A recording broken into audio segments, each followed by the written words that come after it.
Harley outfit to my Canadian outfit here. So I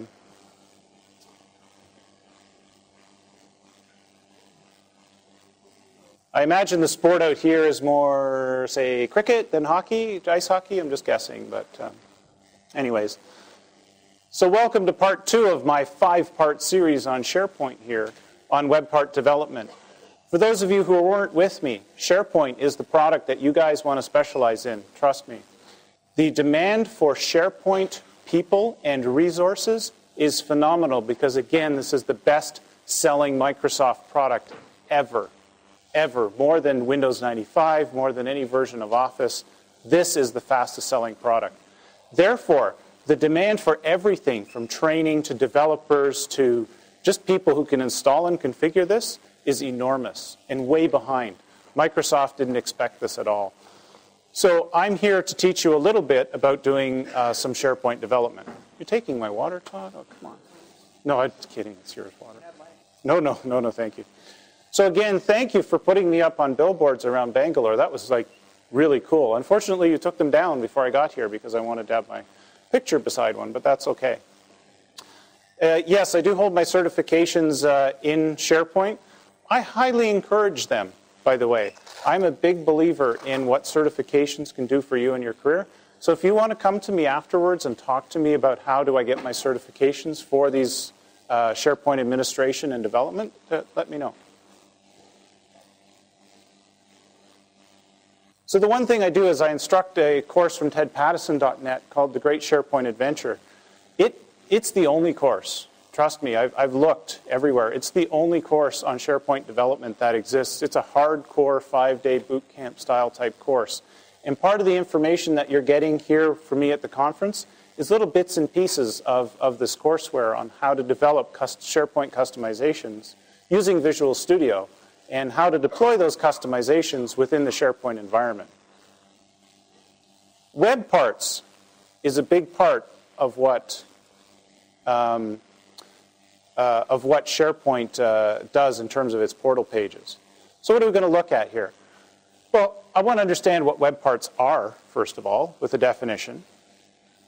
A very important attribute of web parts is that they are customizable and personalizable. So I'll distinguish the difference between those two things. Also, what you need to do is you should at least know how to create a web part page. So I want to look at what a web part page is. What does that mean? And then by just simply creating one quickly with SharePoint Designer. Okay, so then you understand what a web part page is. And then we'll create a web part with ASP.NET 2.0 and deploy that out to SharePoint. Except, remember, I kept telling you my feature section, which is about deployment in SharePoint, is the one at the end of the day. I'm going to deploy my web part completely manually. And then, to kind of round out a topic, one thing that you could do is what people like to do is they like to host their ASP.NET user controls in web parts. So that's an easy thing to do. So if you have user controls out there that you've been developing, that's a great way to develop your user interface and to incorporate it into the SharePoint environment. You can, if you have an add customer function that's a user control, you can put in add customer functionality into SharePoint fairly quickly. And then finally, we'll look at Ajax enabling those user controls because that's what a lot of people want to do as well today. So how do I Ajax enable my controls? Because you want to avoid that experience of a lot of page posting. Or maybe you want to get information from web services in behind the scenes. So the web parts kind of fits into a lot of sections, actually. The web parts is another one of these topics that crosses a lot of boundaries in the feature areas because there are web parts that support everything. There are web parts that support collaboration, web parts in their portal, web parts that support business intelligence, search web parts. So again, these web parts, when you think about developing them, can be developed for any of the major feature areas of the product. So what are web parts? Well, not trusting you can read that entirely, I just went to Wikipedia because that's the best place to go get definitions now, right? A web part is an ASP.NET Server control, okay?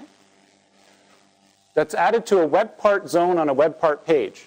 So that's why I said, oh, okay, then I better take a moment for you to define what web part zone and web part page means. Just waiting for my picture. Thank you. No flash. But the web parts are integrated into the website, and they enable users to modify content and appearance of the web pages from the browser.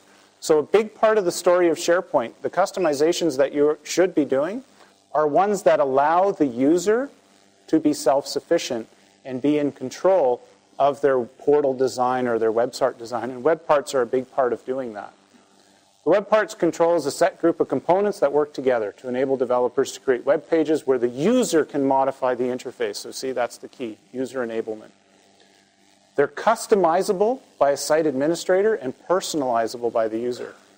Now, the site administrator I should be clear about because there's some confusion on that term. The site administrator is an end user role. Okay, that's someone out in the business unit, the accounting department, that has been given ownership of this particular website. Okay? Good. I almost closed my eyes on you there. Sorry. So let's look at web parts, customization, and personalization by just using some of the stuff that's out of the box. Okay?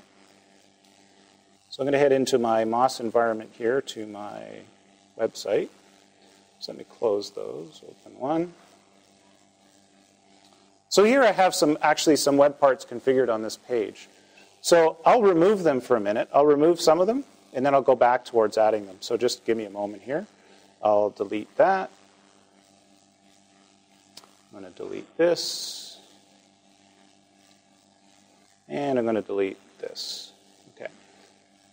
So normally when you hit a particular web page in SharePoint, it could be completely blank. There's kind of nothing on it. So to make that page experience more interesting and customizable,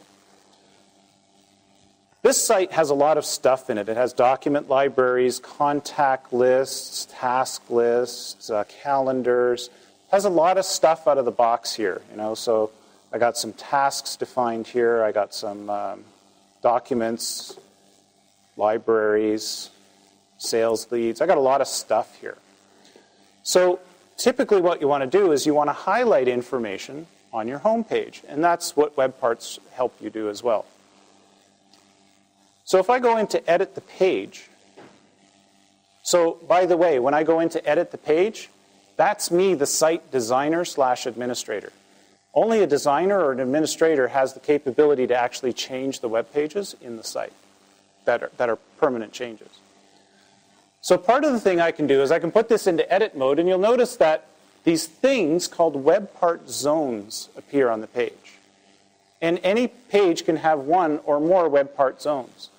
And by the way, just before we get to the next section, they're just laid out on the page in a table. So I'm using a table definition with 2 columns and 2 different widths to lay out the 2 different web part zones. It's possible for me to have as many web part zones in any configuration as I want. I could have a table that has 3 across the top, and then 1 in the middle, and 2 on the bottom, and I use my table structure to lay out, the different sizes and widths of these different zones.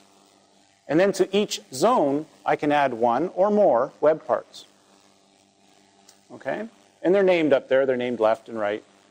So let's make the page a bit more interesting by adding some information from my site.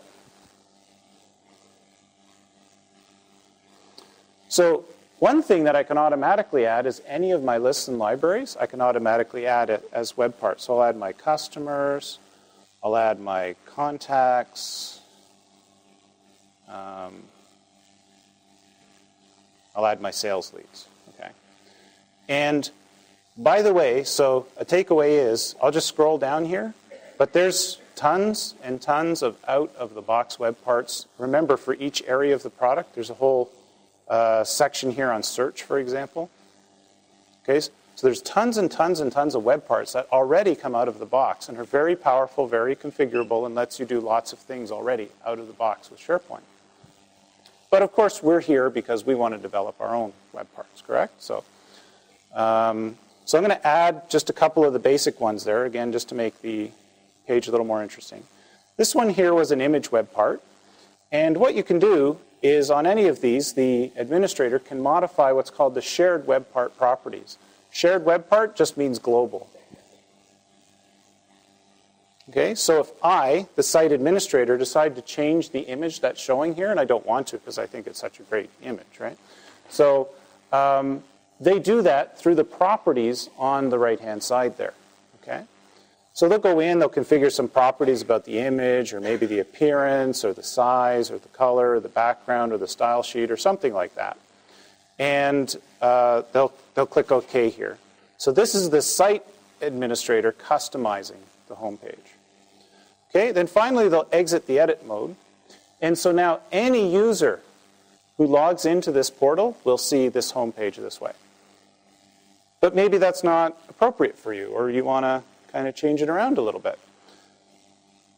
Then you can get into the area of personalization. So up here, I have an option that says personalize this page. So I can decide that, well, for example, I don't like this list. This is useless to me. So I'm going to close that.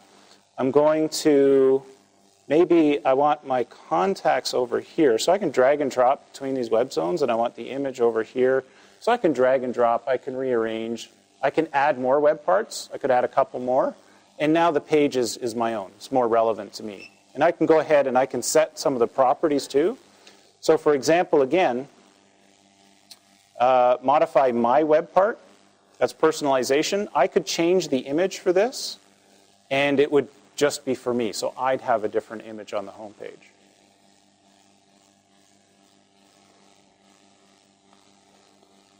Now, if I decided that, oh, that was a bad idea, then what you can do is you can actually reset the page content. So if you've realized you made a big mistake, then resetting the page content will just put it back to the way the site administrator had done it to begin with, right? So no harm done. You can go and play, and so web parts are a big part of the portal experience. And now you want to start incorporating some of the work you've done. I even had one gentleman walking over with me who was describing an ASP.NET application that they were developing. And one way you could start incorporating that is, again, if you've developed the user interface and user controls, maybe that's a way to start porting different parts of your customer application over into the SharePoint portal.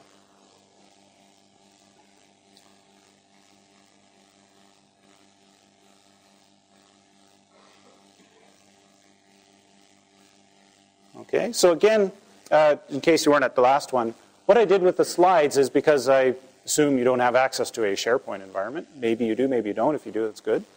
I've just thrown in some screenshots of a couple of the key things I've done. Okay, so in review, there's a screenshot. There's me editing the web page. The web part properties are a very important part of that. And now, again, I just want you to be aware of what a web part page is. So we'll just kind of look at one by creating one very quickly. SharePoint Designer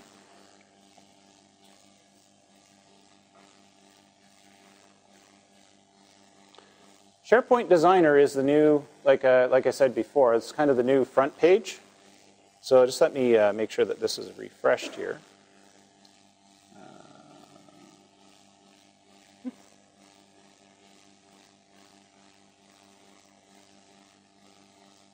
Actually, I'll go into this one.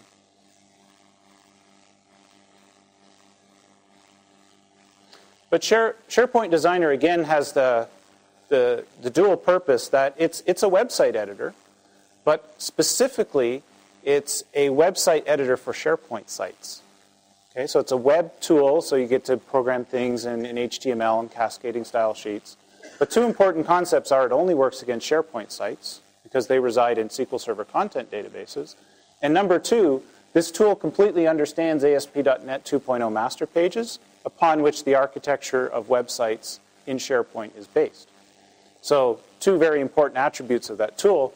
To allow this user, they can edit and create master pages. They can also edit and create content. One of the things that they can create is a web part page. So I'm going to copy this one. So I'm just going to say new from existing. And this particular page has one web part zone on it. Okay? So I'm going to create a new one that has 3 zones on it, just for fun. So I'm going to go into the code mode, and I actually don't know if I can, I'll tell you what I'm doing.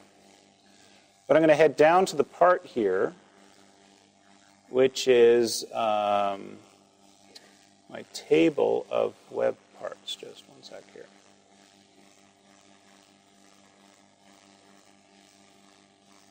Oh, I know what I did. I was playing around with this page, but that's okay. That's okay. What I'll do in this particular case is I'm going to create a couple, I'm just going to copy and paste my 1 web part zone to be 1, 2, 3 web part zones. So let me look at a web part zone. It's just a, like so far I just have a table definition here. Here's a table element, and I just declare a web part zone. I just basically give it an ID, a name, called left. I could call it Fred. There's no significance to left, middle, right. It's not like an alignment attribute or anything. And that's it. I just have to declare the placement of the web part zone. And it's very, very simple. So since I cut and paste this 3 times, let's make the first one span 40%. Let's make the second one span 40%. The third one span 20%. We've got to change the names here, because the names of the web part zones have to be unique. So I'll call it left and middle. I'll call it left, middle, and Fred. Just again, just to show you that there's no significance to it. So Fred. Their placement is strictly by the table layout itself. So let me save that. I'll save it as my web part page 2.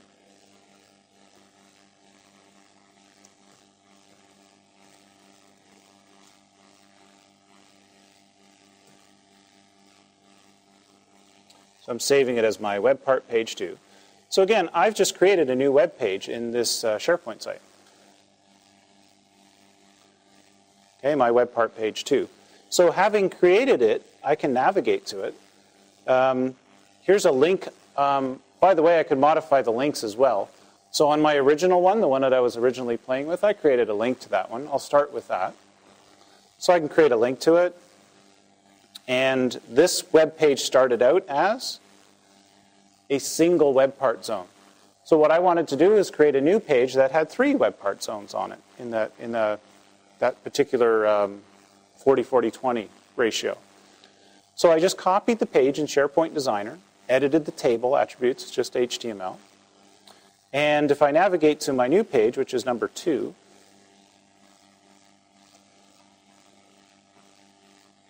and I edit the page, so I see I have 3 web part zones, named, left, middle, and Fred.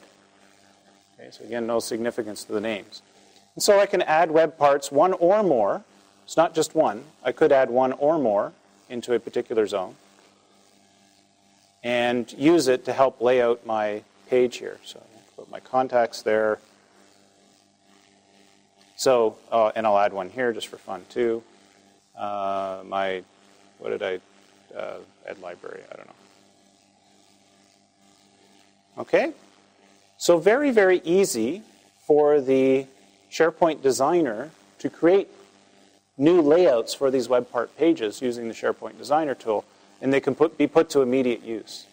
So again, there's nothing special about the web parts that you're doing. Once they are web parts and once they are deployed, then they can be used by the person who's laying out the website. Okay? They can create web part pages and be on their merry way. Now, I just don't want to get myself in trouble again, so let me ask that one question again as to when does this lecture end? If nobody knows, we'll be here all afternoon. This is great. 3:30? Okay, perfect. Oh, okay, don't say 3:30 if it's 3:40. Okay. 3:40, excellent. I can speak all day, so, you know, it's just, I'm just trying to judge the amount of depth and things that I need to get into. That gives me some time. That's good. Okay. So again, I just pasted in a couple key things. So I just pasted in the HTML that lays out the web part zone so you can see what that looks like. Showed the page as it looks out in layout mode when we finished with it. And okay, so now it's time to open up Visual Studio, create a web part. Again, what I love about the architecture of SharePoint Server is that it is completely and totally based on the .NET framework, and especially ASP.NET 2.0. And the web parts is no exception. Web parts is not actually a SharePoint thing, if you think that's all web parts are for. It's actually an ASP.NET 2.0 technology, web parts. And therefore, there is actually nothing special about a SharePoint Portal web part. It's just an ASP.NET web part. So that's what I'm developing. Okay? So any web parts that I want to develop or have developed can be immediately hosted in the SharePoint environment. Okay? So let's create a control. Let's create a web part. So Visual Studio.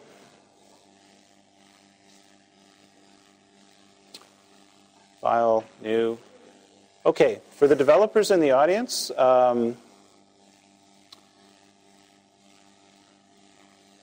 this is how pretty much every SharePoint customization starts. So I'll say I'll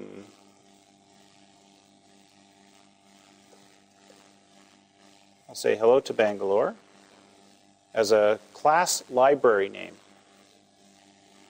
So that should give you your first hint of trouble, by the way, at the difficulty in developing in SharePoint.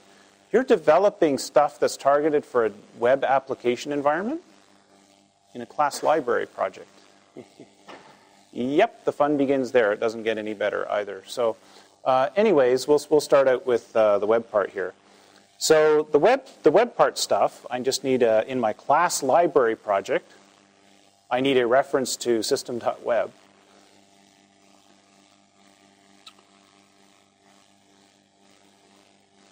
So hang on. Oh, God. I just hate this list, right? System.web. Perfect. And then we want just to create the references here. System.web using system.web.ui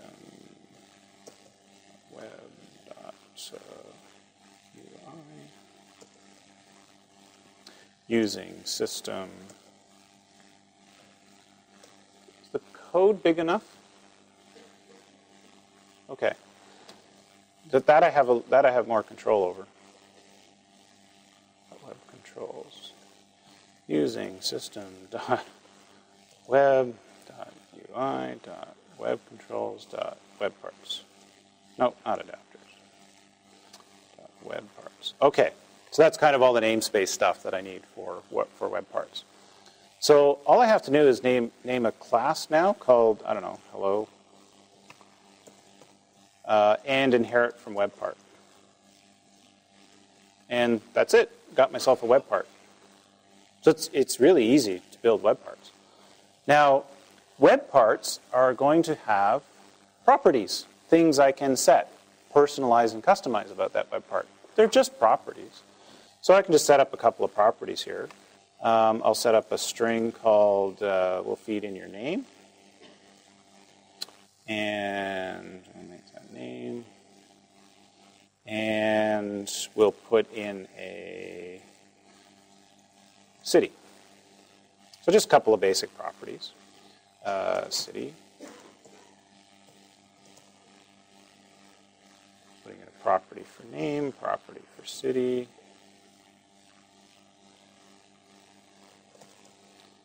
And in a web part, like most controls, if you've done any type of web controls, you're either overriding create child controls or render contents.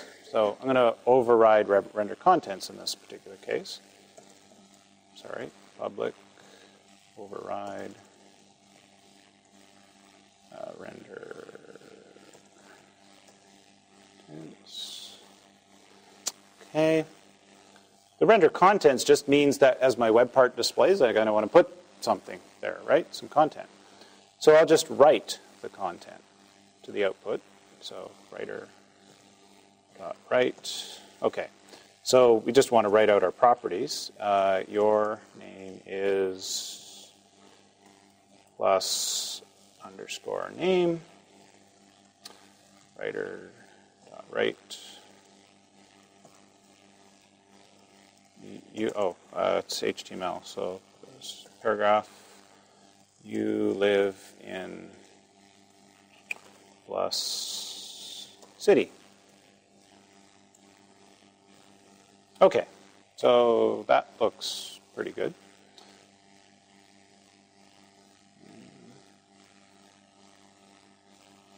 Just renaming all the class stuff to hello. Just trying to think here. I'm going to cheat a little bit, so I apologize. Again, I'm kind of deferring things off to my feature lecture for true deployment, but I'm going to deploy this thing. So one way I can deploy it as well is I could deploy it to the bin directory of the website itself, the IIS website where this SharePoint site is running. So I'm just going to cheat, and when I compile this, I'm just going to set its destination to the bin directory of the website. So on the Build tab, the output, instead of going to bin debug, I'm just going to throw it off to, where am I? Okay, it's inet pub, litware internet site, bin directory. Okay, so I'll put it there. Anything else I need to do? Nope, don't think so. So let's compile that. It succeeded. Okay, but there's a problem with, well, not a problem, I mean it's by design, but again, code is never trusted to run in the SharePoint environment unless explicitly, basically, long story short, unless it's explicitly told it can run. So just because I deployed something to the bin directory of the website doesn't mean SharePoint is going to let me run it. In fact, it won't. I have to, in this particular case with web parts, I have to alter the web configuration file in a special section called Safe Controls to tell it that it's safe to run the controls, the web parts, in this particular DLL. Okay, so I'm going to go off to the file system. So I'm going to head off to inet pub. Let's do it the manual way. Litware internet site. To the web config file. And this is a SharePoint web config, by the way. It's just a little more complicated, but it's just a web config. And one section in here is called Safe Controls. Okay, so if it ain't in this list, it isn't running. So I want to copy this one. And the assembly is called Hello to Bangalore. The namespace is the same. And the two parameters for the safe control is the classes that can run, and whether I trust it or not. So for example, my web part thing, it could have had the hello class, web part, but it could have also had 15 other web parts in this very same project, in this very same DLL. Therefore, it is possible for me in the Safe Controls section to specify which ones of those can run and which of those can't run. So for example, I could say, well, here I'm saying that everything is okay. But I could say that, I'm not sure what else is in there. So I can just repeat the line. And I could say that, for example, that hello is safe to run, but everything else, it's cumulative. Everything else false. Okay? So I can be very explicit and say only this web part is allowed to run in my environment. But the long story short is that I need to make these entries or the web part won't run. And by the way, I wouldn't have to do all this manually. Again, the feature is my deployment mechanism. So I can package all this up in the feature and it could do all this stuff for me. So don't worry, you'd actually have to go hand edit a web config file, just for demonstration. So I'm going to save that. Okay, now, for a user, okay, so the web part's there, kind of. But for the user to actually use it, there's a special list in SharePoint called the web part gallery. So the next thing that I need to do is if the user is going to actually see it in the list when they do an add a web part, then it has to be in the web part gallery. All right, so I got to add my brand new web part there. So let's head off to, it's under site settings, by the way, is one of the main places the site administrator goes to make all the little setting changes in the site.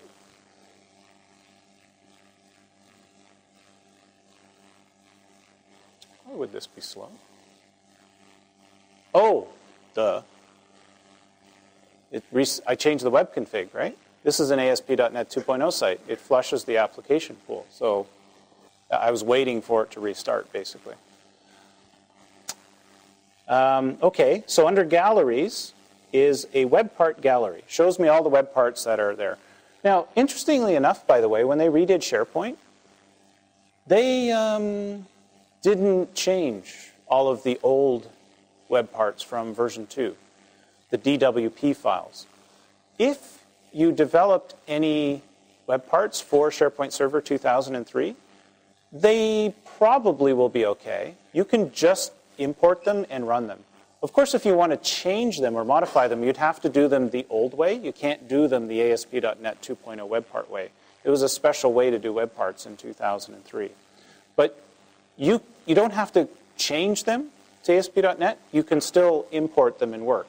And again, as a matter of fact, a lot of the out-of-the-box web parts, like the image web part and the content editor web part, are all the 2.0 stuff. And the old stuff would be designated here. The giveaway is the DWP extension. The new extension, if you see .web, then you've actually got 2.0. So it's not here yet. So I want to say new. This is one of the coolest UI things, I think, in SharePoint. I'm a geek, right? So this to me is cool. I have to, oh, hang on, unless I screwed up, in which case. Here's hello to Bangalore.hello. It actually, this is giving me a list of web parts I could possibly add, and it actually knew that one of them was this hello to Bangalore thing. That's really cool. You know what it's doing? Which is cool. It's going to the web config file, this user interface piece, trolling through the whole safe control section, seeing if any of these things are web parts, and seeing which ones I don't have yet. And then it puts them up in the list for me. It's just a cool little piece of code. I love the guy. I'd like to meet the guy who wrote this section of code because I think it's very cool. Okay? So that's how it knew that it's one to do it. And I can call it whatever I want. I can call it Bangalore. I put the AAA in front of it just so I could sort to tops of lists and things like that. Okay, and it actually, even through reflection, pulled out the whole, 4-part name piece of it. And I'm going to add it to my gallery. Remember, when it's in the gallery, now the users can see it, so they can add it to their web pages. Okay, so there's AAA Bangalore web part. What is a .web part file? Oh, that's just testing the web part. Sorry, that wasn't very interesting. I'm going to view the XML, which is the web part. Oh, I didn't do the one for Hello Bangalore. Sorry about that. That would have been a little confusing. View XML. The .web part file is just an XML file that is just the description for the web part. That's all it is. Well, first off, it names the DLL. It's like, here's the code. By the way, it looks a lot like the workflow thing, doesn't it? Workflow XML feature. But it just names the DLL and gives it a title and optionally a description as well. Okay, so the .web part file is just the descriptive file that goes along with the web part and is populated in the web part gallery. But I didn't create this. I didn't type this in. The other thing that I love about that user interface is it just let me browse to my DLL, and it generated this for me. Okay? So that's another nice thing that it did. It generated the .webpart file for me. Okay, so now my web part is ready to use in my site. So if I come to the home page, let's go ahead and add it in. Sorry, I want to edit the page. I want to add a web part. I want to do the... Oops, I didn't put it in the right group. But it's okay. Here, it's down here under Miscellaneous, AAA Bangalore. Add it. And there it is. So again, I want to do the customize and personalize thing. So as the site administrator, I'm going to set a couple of defaults. Okay, so here, I'm going to modify shared web part. The properties, notice by the way, it gives me an interface. Oh, you know what I didn't do? Silly me. But that's okay, I can just describe it and we can go around it. Yes. Okay. I need some stuff here. I forgot, in my rush to get away here. Notice, well, here's a good point. Notice, by the way, I can't edit those properties. I can't edit them. They should have been here under Miscellaneous, but they're not. Okay, so why not? I set the properties in my web part. I forgot to add a few attributes, which is a good thing, so I can show them to you. What I need to do in front of my public property here is add some attributes.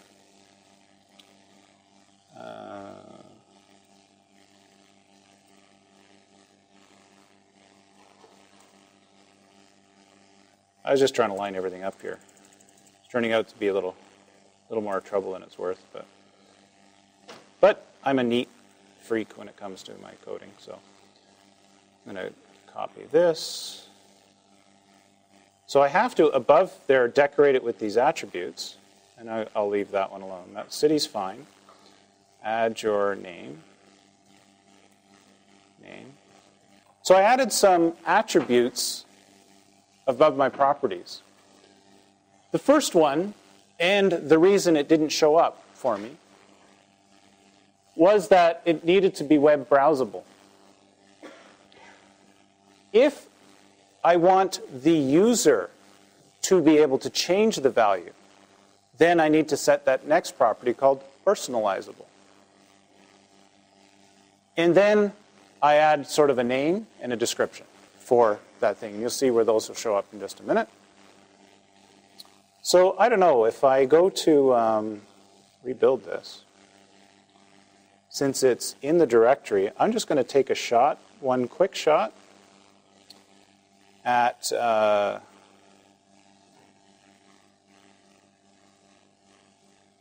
probably got loaded in the process. I'm not hopeful.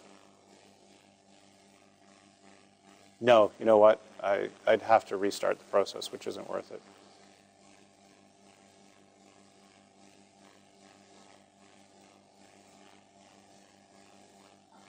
Waiting for it to restart.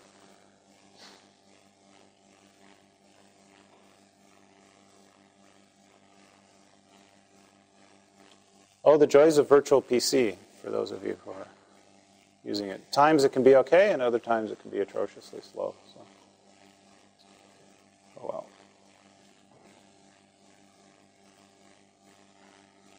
I'm just going to shut that one down. Okay. So, modify the shared web part. Properties don't come out. I'll just go to another one that I've already built. So, there it is, under Miscellaneous. Great. So I added the attributes to those different properties, and now here they are. So I can, remember I'm the administrator, so I can put in some defaults. Bangalore. Okay, so as the site administrator, when you now log into the portal, I've set a couple of defaults for this particular web part here. But this is a good candidate for you to personalize.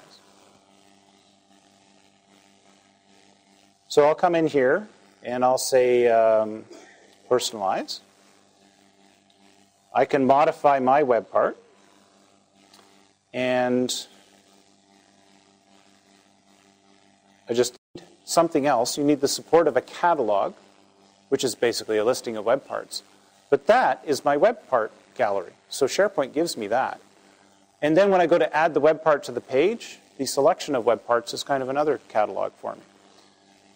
The other part that you need for a web part to make this all the personalization and customization useful is to have an editor zone. The editor zone is what appeared on the right-hand side when I went to modify the properties of the web part. And notice that it gave me places to actually edit my exposed properties. And so it gave that to me for free. So SharePoint is an amazing environment for me to deploy my ASP.NET web parts because it gives me so much for free. Okay, so that's awesome. So you can start writing web parts that, now it'll be specific to SharePoint. If I start cracking open the SharePoint object model and start doing that, it's going to be specific. But let's just head back to the slides for a second. Let's see what else we can do with web parts.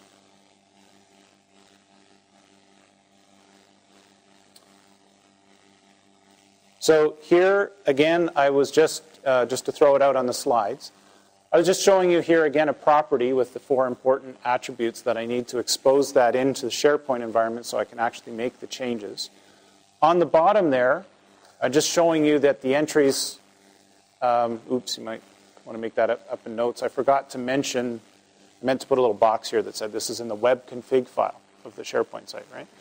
I need this safe controls entry to tell me that all of the web parts in that DLL are safe to run. And then, in order to make it visible, I have to actually add this web part into the web part gallery, and then I have my catalog. Yeah, thank you. Okay, and then, again, I have a web part that is customizable and personalizable. So, now we can host user controls. This will be demo only.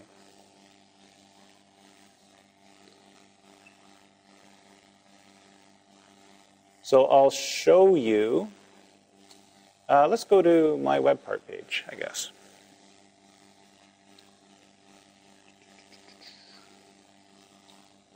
Edit page. Let's add a. Okay. I will add something that is a user control.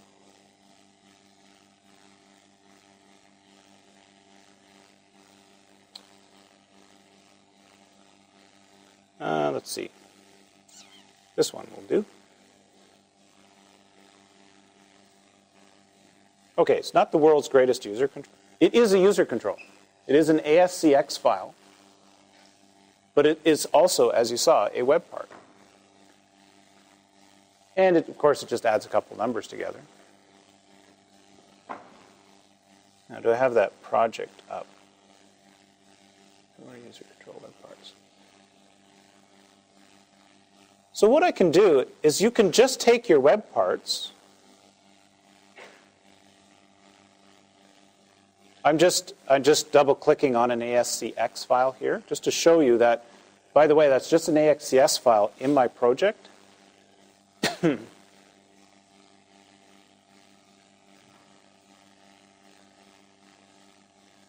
just going into the design view. Okay, that's a slightly different variation of it. But it's just an ASCX file, and I've just included it in my project. And by the way, it goes to a special directory called control templates, but that's a story for another day. The lecture I could do on web parts could consume the entire day. So if you guys want to stay back this evening, and maybe we can do a whole thing on web parts. But in its most basic form, I can include it in my project. I would deploy it to a place called control templates, which is a special place to put user controls. And you can see that when I double-click on it, it's just an ASCX file. So it's whatever I coded, the controls, the labels, the validations, whatever else I want to do. The user control is whatever the user control is. There's no limitations on it. But I wanted to turn that into a web part. So how do I do that?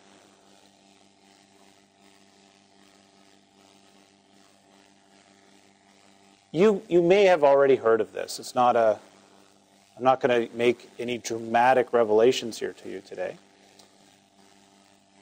But this is a brilliant piece of 6 lines of code by some guy in Germany that I'd love to meet someday, called the smart part. How many of you have heard of the smart part before already? Just one of you? It's a simple 6 lines of code. You develop a class that is a web part, just like the thing I was doing before. And remember I said, when you're developing a web part, there's 2 things I can create a web part with. One is to render contents, override that, or override create child controls. In this particular case, this web part is overriding create child controls. Well, inside of a web part, I can create controls dynamically. So that's interesting. So why don't I create a user control? And then all I have to do, this is hello2.ascx, all I have to do is mention the user control I want to load, and it's a web part. So 6 lines of code have just dynamically turned my ASCX file into a web part. In fact, there's some little things out there. You could make it completely dynamic by saying which user control would you like to load kind of thing, and then you could just run that line of code with the parameter and it would load it dynamically. The reason we're doing this, by the way, is we can make it much more complex, but at the most simple level, that's how easy it is.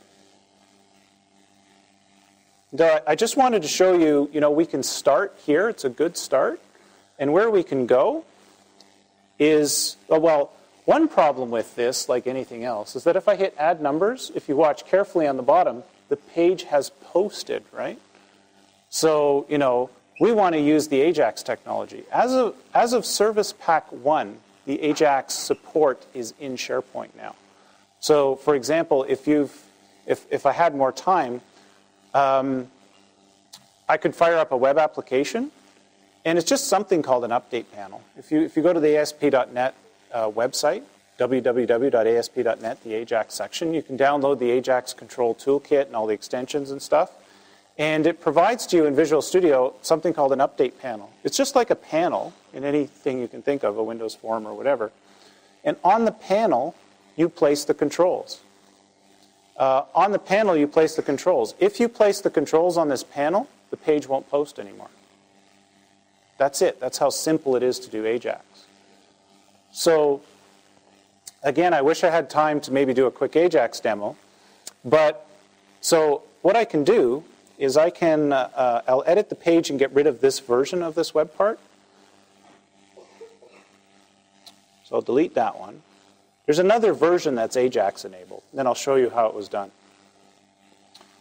So I'll put on one control here. Here's one control that's Ajax enabled. And an Ajax enabled calculator. Wow. So the whole idea is that, by the way, these controls are simply sitting on top of something called an update panel. And so now if I push the button for the add the numbers, there's no page posting. It's all done asynchronously. So it's very, very simple to add Ajax support into your SharePoint application. Press for current time. Same type of thing here. It's just simply note it's not posting. So now the page is just staying nice and still. And I can do some very dynamic things here. Anything that's possible now in the world of Ajax is possible for me in SharePoint. Now, also, I wanted to show you this quickly, this calculator. Like, we can get a lot more complicated here. Remember the editing before wasn't very user-friendly? I can create editor web parts, and I can have these things communicating to each other and to other web parts using connection points and the SharePoint manager, the page manager. So web parts can actually get extremely complicated. There's a lot of stuff we can do with web parts, tons and tons of advanced stuff.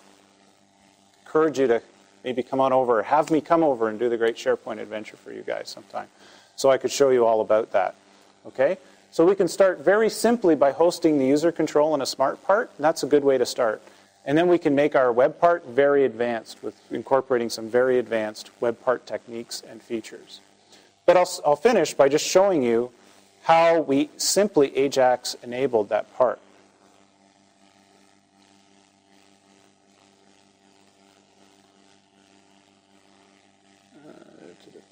Oh, hang on, I should... No, it's as simple here. So I'll kind of get to the essence of it.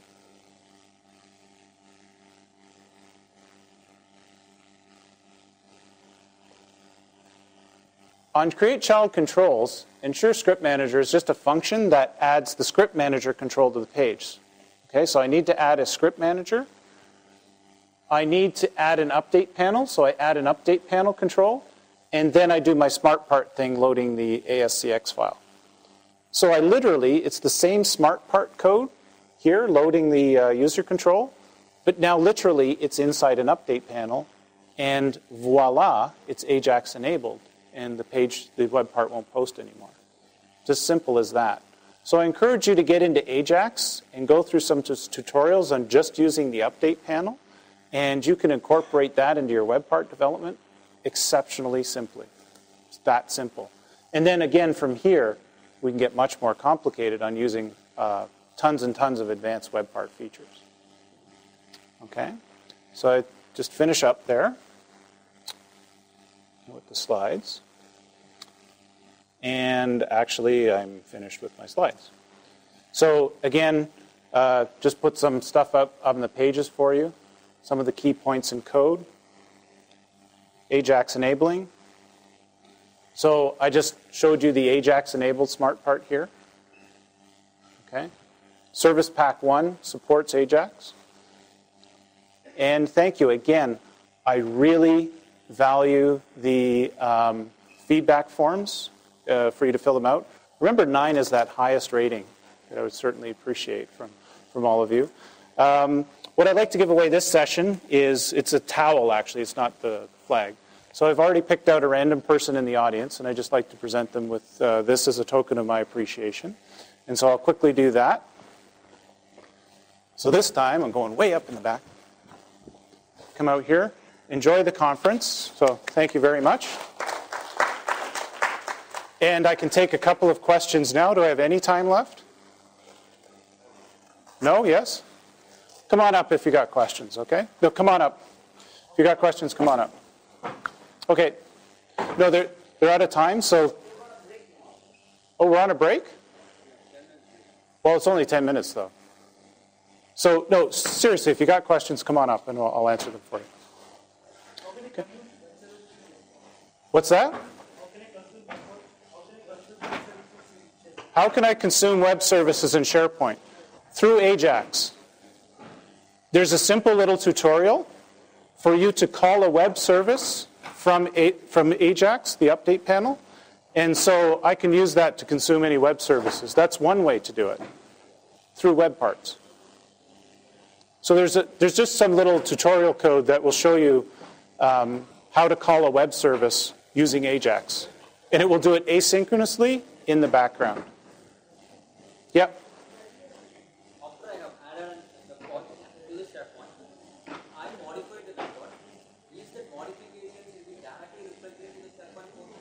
Well, are the modifications that you make to a web part directly reflected in the SharePoint portal? Well, if you saw what I just did, I edited the DLL because I forgot to expose the properties. I made the change, I deployed the DLL, it was immediately available. The only thing I would caution is I might have to recycle the application pool, the .NET process, in case it's already loaded. That's what I was afraid it might blow it up. But if you just redeploy the DLL and recycle, you should be good to go.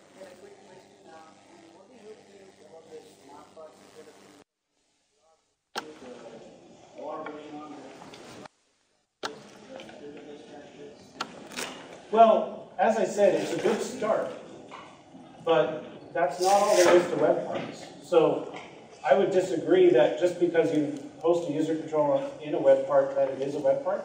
Web parts are so much more rich and so much more capable and advanced. So I would say that it's completely valid and a best practice, as also professed by Ted Patterson, who is one of the founding gurus in this technology. And I can extend it to do many other things like editor zones and connection points and verbs and many other things to do with web parts. So I think it's fine. Absolutely, but not just for the sake of getting your user controls in. A web part must be personalizable, customizable, provide editing, so it should provide all of the features that someone is expecting from a web part. A smart part by itself doesn't do any of those things. But it's a good start. Yep. Is there any predefined process to? What do you want to encrypt? Oh, to secure your code. You can't do that. No, for example, we develop a product. Yes. Using SharePoint, and we have deployed that as a client machine. It's the same problem you have as deploying any .NET code. It's just .NET code. So I can use Reflector, and I can disassemble the intermediate language. Same thing. You can obfuscate it, but don't forget, there are techniques to disassemble obfuscated code too. And that's never been different. Even in the C++ 16-bit days, I had tools like SoftIce that would disassemble the assembly code into pseudocode. So I can take any DLL and I can get pseudocode or full code for it. You can't stop me, to be honest with you. But the right answer to your question, it's just .NET assemblies, so it would be the same techniques for encrypting your code. So they use the .fuscator or whatever. Yep.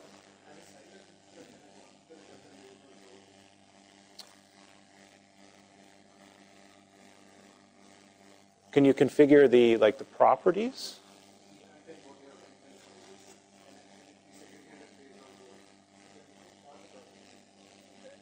That's one way to use target audiences. That's not security, though. Are you using it for security or just content filtering?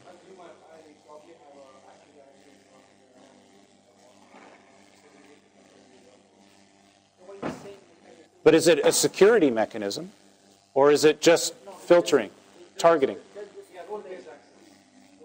Access, okay. Because then audiences are not security. That's just content filtering. The answer is, it depends. It might be a combination of using maybe some of the filtering web parts. So you can use the filter web parts and tie into those. Those provide the queries that are supposed to limit content in a given area. And they can be locked down or they can be opened up.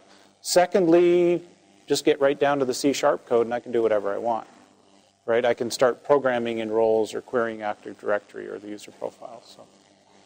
So if you can't kind of do it out of the box, and start coding.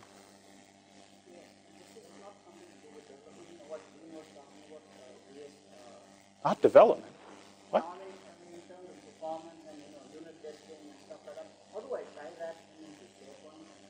Unit testing? I don't know. You mean like Visual Studio Team System? How do I tie that into a VSS and source coding?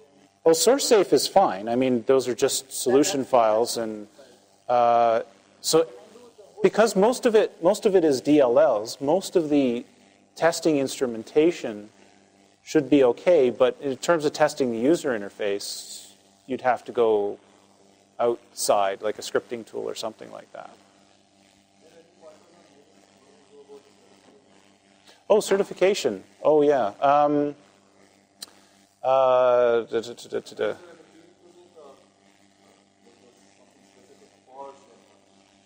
The exams, well, I mean, the problem is, especially with the developer certifications, is there is no course. But even if you took Ted Pattison's course, it's not designed for the certifications. So what you'd have to end up doing is, there's two really good books, by the way. There's the Windows SharePoint Services 3.0 and Inside MOS, Inside WSS and Inside MOS from Microsoft Press. You'd have to go through them with the exam objectives so that you understand. They just present you with lots of code examples, and you say which is the right way to do something. You know, that's a lot of what it is. So. They do have an online version. Yeah, well, you can bring me here. That was one option. But yes, Ted Pattison does have distance learning. That's a good point. He does have distance learning. So it's an excellent course if you want to take it. So. All right, I guess I should get out of the way here so the next speaker can come up. I'll take other questions and stuff.